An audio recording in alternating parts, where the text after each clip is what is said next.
السلام علیکم ورحمۃ اللہ۔ سیرت کہانی کا 24واں حصہ۔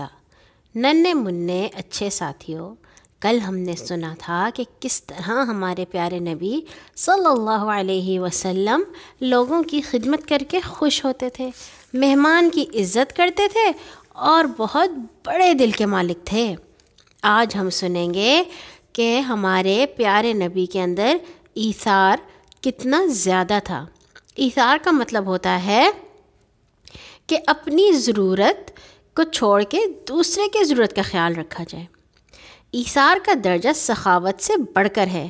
سخاوت تو یہ ہے کہ اپنی ضرورت سے زائد مال اللہ کی راہ میں خرچ کیا جائے، اور ایثار کیا ہے کہ دوسروں کی ضرورت کو اپنی ضرورت سے بڑھ کر سمجھا جائے۔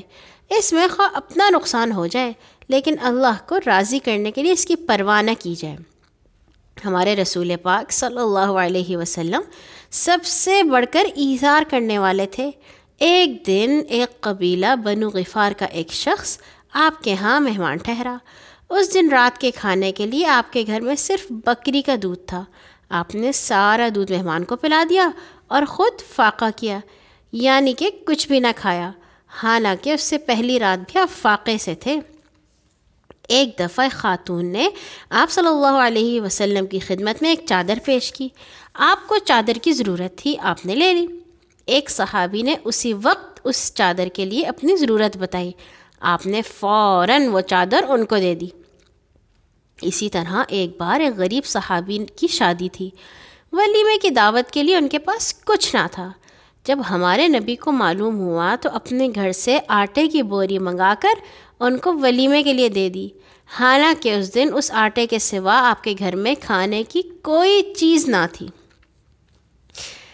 اچھے ساتھیوں، ہمارے پیارے نبی کی ایک اور جو بڑی ہی اچھی صفت تھی وہ یہ کہ وہ بڑے شرم و حیا والے تھے۔ ہمارے رسول پاک صلی اللہ علیہ وسلم بہت ہی زیادہ شرم اور حیا والے تھے۔ آپ جب بازار سے گزرتے تو نظریں جھکا کر خاموشی سے گزرتے تھے، یہ نہیں ادھر ادھر تانکا جھانکی کر رہے ہیں، کبھی اس کو دیکھ رہے ہیں، کبھی اس کو دیکھ رہے ہیں، کبھی اس کے بارے میں کوئی بات کر رہے ہیں، کبھی اس کے بارے میں کوئی بات کر رہے ہیں، نہیں، خاموشی سے قہقہہ لگا کر کبھی نہ ہنستے تھے، منہ کھول کھول کے۔ ہنسی کے موقع پر بھی اکثر مسکرا دیتے۔ بدن کا جو حصہ چھپانے کے لائق ہوتا اس پر بڑا دھیان دیتے۔ اگر کوئی بری حرکت یا زیادتی کرنے والا شخص آپ صلی اللہ علیہ وسلم کی خدمت میں حاضر ہو کر معافی مانگتا تو آپ شرم سے گردن جھکا لیتے۔ اگر کبھی آپ صلی اللہ علیہ وسلم کے سامنے کوئی شخص ایسی حرکت کرتا جو آپ کو پسند نہ ہوتی تو آپ اس کا نام لے کر منع نہیں فرماتے تھے، بلکہ عام لفظوں میں ایسے طریقے سے اس کام سے منع فرماتے کہ سب کو اس حرکت کے اچھا نہ ہونے کا علم ہو جاتا۔ ہمارے پیارے نبی کبھی کسی کو نہ برا بھلا کہتے اور نہ برے نام سے پکارتے۔ آپ صلی اللہ علیہ وسلم حاجت سے فارغ ہونے کے لیے شہر سے اس قدر دور نکل جاتے تھے کہ کوئی دیکھ نہ سکتا تھا۔ کبھی کبھی 3 میل دور چلے جاتے تھے۔ اس وقت عرب کے گھروں کے اندر غسل خانہ بنانے کا رواج نہ تھا۔ لوگ رفع حاجت کے وقت میدانوں میں جا کر ایک دوسرے کے سامنے بیٹھ جاتے اور باتیں کرتے رہتے تھے۔ ہمارے نبی نے لوگوں کو اس حرکت سے منع فرمایا اور ان کو بتایا کہ ایسا کرنے سے خدا ناراض ہوتا ہے۔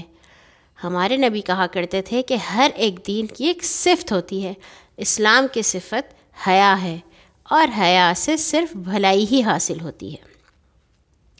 ہمارے رسول پاک خود تو تکلیف برداشت کر لیتے تھے، لیکن شرم کی وجہ سے کسی دوسرے شخص کو کام کرنے کو نہ کہتے تھے۔ ایک دفعہ آپ نے ایک شخص کو میدان میں نہاتے دیکھا۔ آپ صلی اللہ علیہ وسلم ممبر پر چڑھ گئے اور اللہ تعالیٰ کی حمد و ثنا کے بعد فرمایا، بے شک اللہ حیا والا ہے، وہ حیا اور پردہ پوشی پسند کرتا ہے، اس لیے جب تم میں سے کوئی نہائے تو اسے چاہیے کہ پردہ کر لے۔ پیارے ساتھیوں، ہمارے نبی صلی اللہ علیہ وسلم بہت خوش مزاج بھی تھے، سخت نہیں تھے، غصہ نہیں کر کے رکھتے تھے، بلکہ ہلکے پھلکے خوشی سے رہتے تھے۔ آپ صلی اللہ علیہ وسلم کو خشک مزاجی اور روکھا پن پسند نہ تھا، اور کبھی کبھی لوگوں سے ہنسی مذاق بھی کر لیتے، لیکن یہ ہنسی مذاق بھی بہت پاکیزہ اور پیارا ہوتا تھا۔ ایک دفعہ ایک اندھا آپ صلی اللہ علیہ وسلم کی خدمت میں حاضر ہوا اور عرض کی، اے اللہ کے رسول، کیا میں جنت میں داخل ہو سکوں گا؟ آپ نے فرمایا، نہیں بھائی، کوئی اندھا جنت میں نہ جائے گا۔ اندھا رونے لگا۔ آپ ہنس پڑے اور فرمایا، بھائی، کوئی اندھا ہونے کی حالت میں جنت میں داخل نہ ہوگا، بلکہ سب کی آنکھیں روشن ہوں گی۔ یہ سن کر اندھا بے اختیار ہنسنے لگا۔ ایک مرتبہ ایک بوڑھی صحابیہ آپ صلی اللہ علیہ وسلم کی خدمت میں حاضر ہوئیں اور آپ سے درخواست کی کہ میرے لیے جنت کی دعا کریں۔ آپ نے فرمایا، کوئی بڑھیا جنت میں نہ جائے گی۔ وہ رونے لگی۔ آپ نے مسکرا کر فرمایا، بوڑھیاں جنت میں نہ جائیں گی مگر جوان ہو کر جائیں گی۔ اس پر وہ خوش ہو گئیں۔ ایک دفعہ آپ صلی اللہ علیہ وسلم کی کھلائی ماں حضرت ام ایمن نے آپ سے ایک اونٹ مانگا۔ آپ نے فرمایا، میں آپ کو اونٹ کا بچہ دوں گا۔ انہوں نے کہا، میں اونٹ کا بچہ لے کر کیا کروں گی؟ آپ نے کہا، میں تو آپ کو اونٹ کا بچہ ہی دوں گا۔ اس پر وہ مغموم ہو گئیں، یعنی اداس ہو گئیں۔ آپ صلی اللہ علیہ وسلم نے خادم کو اشارہ کیا۔ انہوں نے ایک جوان اونٹ لا کر حضرت ام ایمن کے سپرد کیا۔ اب آپ نے مسکرا کر فرمایا، کیا یہ اونٹ کا بچہ نہیں؟ ہر اونٹ ہی کا تو بچہ ہوتا ہے۔ یہ سن کر وہ مسکرا دی۔ ایک دفعہ کیا ہوا کہ ایک صحابیہ نے حاضر ہو کر درخواست کی، یا رسول اللہ، میرا شوہر بیمار ہے، اس کی صحت کے لیے دعا فرمائیں۔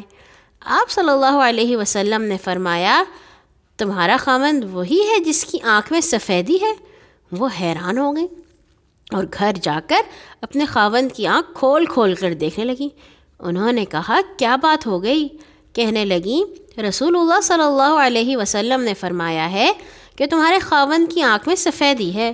وہ ہنس پڑے اور کہنے لگے، کیا کوئی ایسا آدمی بھی ہے جس کی آنکھ میں سفیدی نہ ہو؟ اب وہ رسول پاک کے پاکیزہ مذاق کو سمجھی۔ اس کا مقصد ان کے شوہر کو خوش کرنا تھا۔